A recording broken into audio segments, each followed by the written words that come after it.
semua menjadi sampah. Malahan segala sesuatu kuanggap rugi karena pengenalan akan Kristus Yesus. Tuhanku lebih mulia daripada semuanya.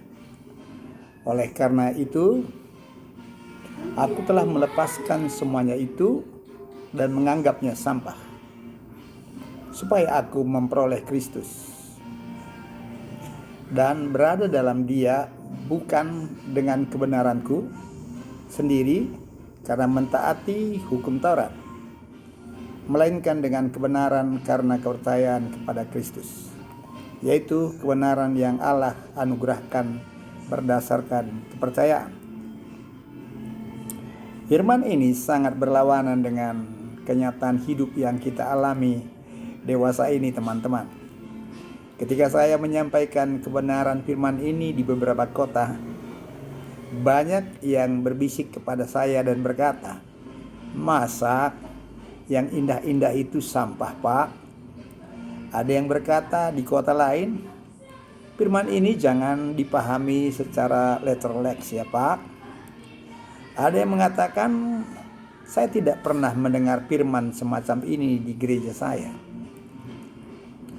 Kebanyakan gereja sekarang pemahamannya akan kebenaran sudah melenceng, saudara.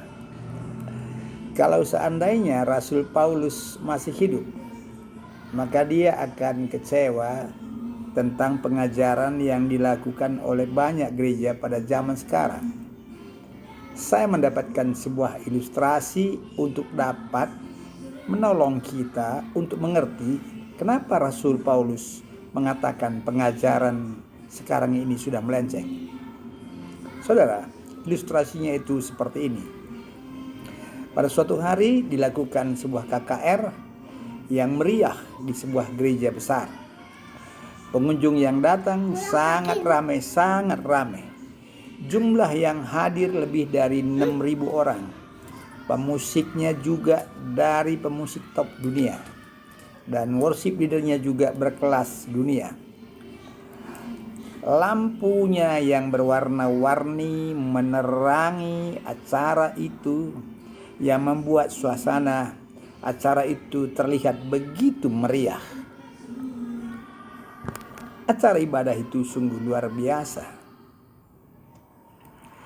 Dalam ilustrasi ini digambarkan bahwa Rasul Paulus dan seorang malaikat duduk paling depan. Sekali lagi saya sampaikan bahwa ini adalah sebuah ilustrasi ya, saudara-saudara. Setelah selesai acara pujian penyembahan, maka sebagaimana biasa ada acara kesaksian. Si worship leader mengundang seseorang untuk bersaksi. Seorang laki-laki yang kira-kira sudah berusia 40 tahun setengah berlari menuju ke altar itu. Dan si laki-laki itu dengan sangat bersemangat menyampaikan kesaksiannya dan berkata, "Saudara-saudara, dalam kasih Tuhan, saya sudah 20 tahun menjadi Kristen yang setia. Tetapi terakhir ini kebaikan Tuhan sangat luar biasa saya terima, saudara-saudara. Sekali lagi kuatakan, kasihnya yang hebat itu sungguh aku terima, dan dia sungguh luar biasa. Di mana beberapa bulan ini perusahaanku mendapatkan keuntungan yang sangat fantastis, saudara. Saya mendapatkan keuntungan dalam beberapa bulan mencapai lebih daripada 100 miliar, saudara." Dengan spontan para hadirin bersorak dan bertepuk tangan luar biasa. Sang gembala di gereja itu pun ikut bertepuk tangan dengan riuhnya. Suasana begitu meriah. Tetapi tamu yang duduk di depan, yaitu Rasul Paulus dan malaikat, tidak ikut bertepuk tangan. Mereka terlihat terheran-heran melihat keadaan itu. Lalu dengan berani si worship leader itu bertanya kepada sang rasul, kenapa mereka tidak bertepuk tangan? Lalu sang rasul Paulus menyuruh si malaikat untuk maju ke mimbar menjelaskan kenapa mereka tidak bertepuk tangan. Malaikat dengan sigap menggepakkan sayapnya, kepak. Akhirnya sampailah dia di mimbar. Lalu dia berkata, saudara-saudara, saya baru datang saja dari surga.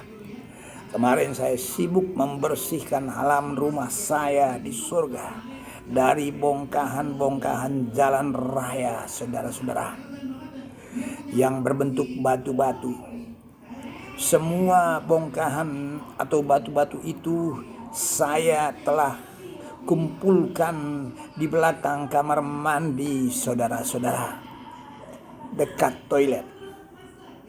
Dan itu adalah sampah bagi kami. Tetapi saudara,